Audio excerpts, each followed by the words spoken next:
Corona की दूसरी लहर में आधुनिक मेडिकल सुविधा वाले शहरों का हाल जब बदतर है तो गांवों की हालत का अंदाजा लगाना बहुत मुश्किल नहीं। देहात में ना तो मेडिकल इंफ्रास्ट्रक्चर है, ना स्टाफ है, ना मशीनें हैं, है तो सिर्फ अस्पताल के नाम पर बिल्डिंग। गांव के लोगों में कोरोना को लेकर जागरूकता की कमी है। लोग बीमारी को ठीक से समझ नहीं पाते, यानी खतरा दोहरा है। पहला, मेडिकल सुविधा नहीं, दूसरे, लोगों के पास कोरोना संक्रमण की जानकारी कम है। बताइए, ऐसे में लोगों की जिंदगी कैसे बचेगी, कैसे कोरोना से लड़ेंगे? वाराणसी का कशाई गांव इसकी कीमत चुका रहा है। कितने लोग मरे? 7 लोग इस गांव में मरे हैं। इस गांव में 7 लोग मरे हैं। कितने दिन में? 13 तारीख से लेके 8 तारीख तक, मतलब 8 दिन के अंदर 7 लोग मर गए। अस्पताल की हालत किसी से छिपी नहीं, ना ही गांव में कोरोना टेस्टिंग हो रही है। गांव वालों का आरोप है कि सरकारी तंत्र का कोई पूछने नहीं आता। यहाँ पर कोई जांच हुई है अभी तक? नहीं, यहाँ पर अभी तक तो कोई जांच नहीं हुई है। मेरे नॉलेज में कोई जांच नहीं हुई है। काफी लोग बीमार हुए थे? हाँ, काफी लोग बीमार हुए थे भाई, क्योंकि उनके जाने के बाद हम लोग भी थोड़ा बहुत हुए थे। आपको भी हुआ था? कानपुर के खालिसपुर कपिलधरा गांव की हालत भी इससे अलग नहीं है। लोगों को कोरोना हुआ भी तो समझ नहीं पाते। अगर कोरोना होने का पता लग गया तो समाज से बहिष्कार का डर सताने लगता है। अरे कोरोना के दहशत जैसे ऐसे हो गया है, आदमी इतना ज्यादा मरे, उसके से दहशत में हो गए आदमी एकदम। जांच कराने से डर रहे हैं? जांच कराने से भी डर रहे हैं।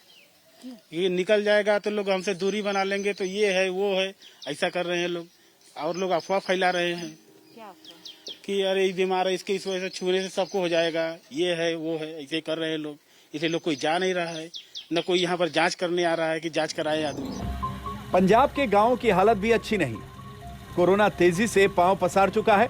मोहाली जिले का गांव नया शहर वडाला सूबे के स्वास्थ्य मंत्री का गृह क्षेत्र है। गांव में कोरोना के दर्जन भर मरीज हैं। 2 की मौत भी हो चुकी है। सरकार का दावा है स्वास्थ्य सेवा दूसरे प्रदेशों से बहुत अच्छी है। गांव में आलीशान सरकारी डिस्पेंसरी भी बनी है, लेकिन हैरत होगी कि कोरोना के इस भीषण संक्रमण में डिस्पेंसरी महीनों से बंद पड़ी है। मरीज इलाज के लिए शहरों के प्राइवेट अस्पतालों में धक्के खाने को मजबूर है। इस इलाके में बाकायदा ये एक सारी सुविधाओं से संपन्न डिस्पेंसरी बनी हुई है, लेकिन महामारी के इस दौर में इस डिस्पेंसरी में अगर गांव के लोग इलाज के लिए आते हैं तो उन्हें ये ताला लटका मिलता है।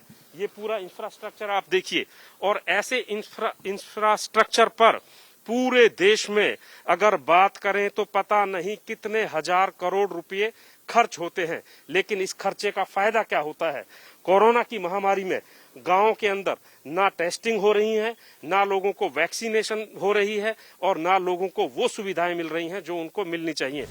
पूरे देश में 6 लाख से ज्यादा गांव हैं। इन गांवों में देश की 65% आबादी रहती है। आंकड़ों पर नजर डालेंगे तो आपको हालात का अंदाजा हो जाएगा।